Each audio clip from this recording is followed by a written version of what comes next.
தோல்வி. என்னது காதலிச்சீங்களா? உங்களுக்கு இப்படி ஒரு நிலைமை வந்துருச்சு? சரி சிரிக்காதீங்க அண்ணே, சிரிக்காதீங்க. அப்படி யார காதலிச்சு ஏப்பா வாழுகிற?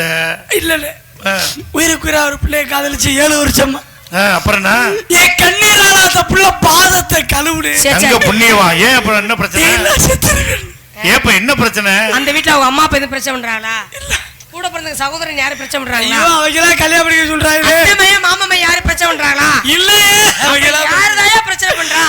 அந்த பிள்ளைகிட்ட காதலிக்கிறேன்னு சொல்லிட்டு என் புருஷனை கேட்டு சொல்றேன்னு போயிட்டான். ஏண்டா ராஸ்கல், கல்யாணம் பண்ண பொம்பளை கல்யாணம் பண்ணி அடுத்தவே முண்டாட்டிய காதல் என்பது பொது உடைமை. அது பொது உடைமைலப்பா, பொது உடைமைங்கற பொம்பளை பிள்ளை பேச. ஆமா, நீங்க பிள்ளை பேசுங்க. ஒரு ஆம்பளைக்கு மரியாதை கொடுத்து பேசு. பெண்களுக்கு மரியாதை கொடுத்து பேசுங்க. இந்த உலகத்துல பெண்களுக்கு மரியாதை கொடுக்கறதே என்னை போன்ற ஆண்களுக்கு. இந்த உலகத்துல ஆண்களுக்கு மரியாதை தரது என்ன ஒரு பெண்ணுக்கு அங்க வர